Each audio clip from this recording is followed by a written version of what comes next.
So in that opening, I was just playing a couple of chords and some notes, but I was using an effective technique to make the guitar more expressive. And what I was using was vibrato. There's several different ways that you can do vibrato, and in this Guitar Basics video, I'm going to go over some of the different types of vibrato and how you can use it in your playing. If you like this video, be sure to give it a thumbs up. Also, don't forget to subscribe to the channel and click the bell icon so you'll be notified whenever I post new content. So what is vibrato? Essentially, vibrato is where you have a change in the pitch of the note. So if I were to play just, let's say I'm going to play a C note here. If I just play it straight, the pitch does not change.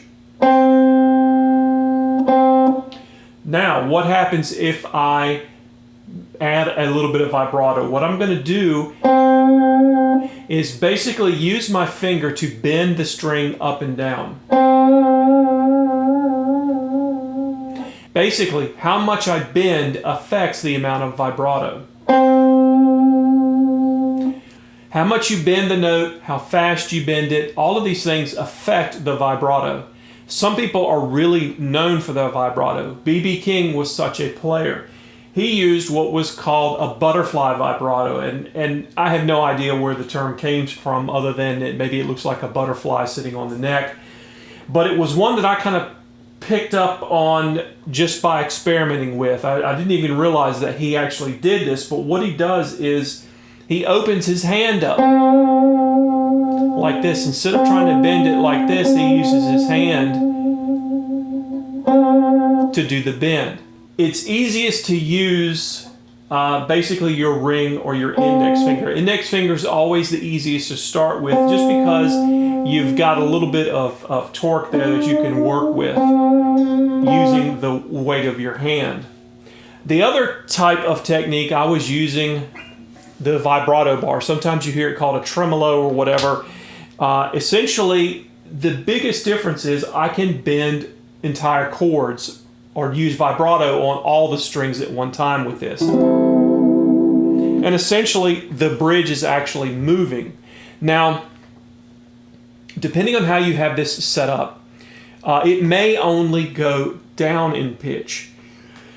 So contrast that with a vibrato using your finger, where you're playing the note and you're bending up and going back down to the note. With the vibrato bar, you're going down below the note and coming back up. So it's slightly different. And if you have a free-floating vibrato that goes up and down, you go above the note and below. So, like this. You can hear I'm going up and then down. This vibrato technique using the bar is good for chords because I'm able to affect all the notes. And this is one of those instances where a little bit goes a long way. You don't have to do a lot. I'm barely moving it and getting that nice little pitch. Other techniques you may hear is bending down a bit and then releasing, so you're bending up to the chord like so. It's almost like a pedal steel country kind of effect.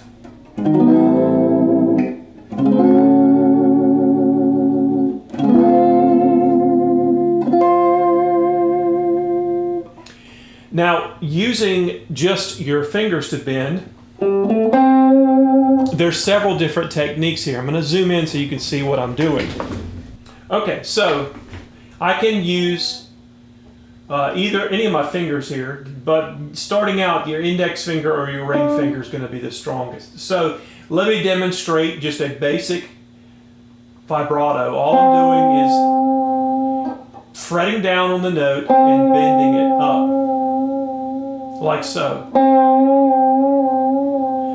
It's easier to do on the higher gauge strings because they're lighter. If you have heavier gauge strings, this may be more difficult. Using the ring finger, same thing. And then for doing it faster, that's where having your hand kind of open helps a little bit.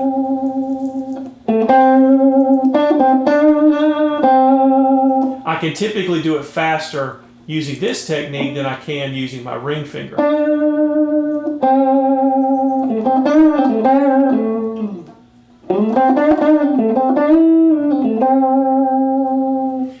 And if you click the link, you can see my bends video where I go into how to do some of these bends.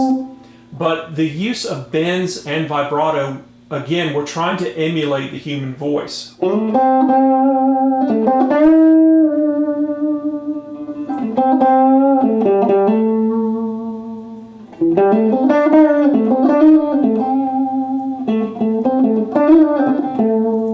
And when you use a combination of these techniques together, you can get very expressive. And I'm only using 2 or 3 notes.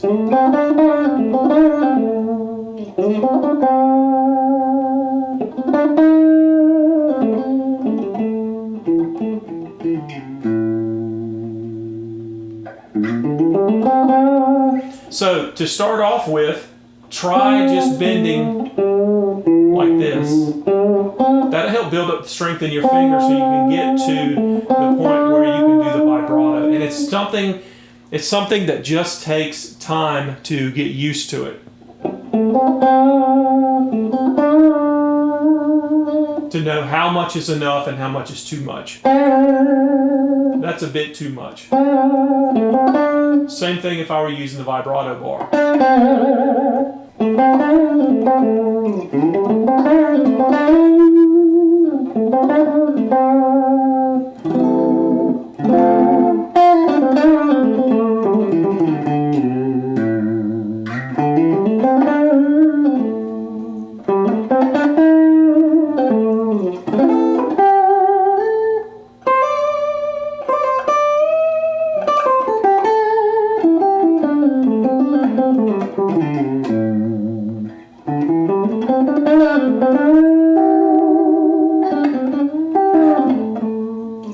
So, try a little vibrato in your playing, and don't forget, keep practicing.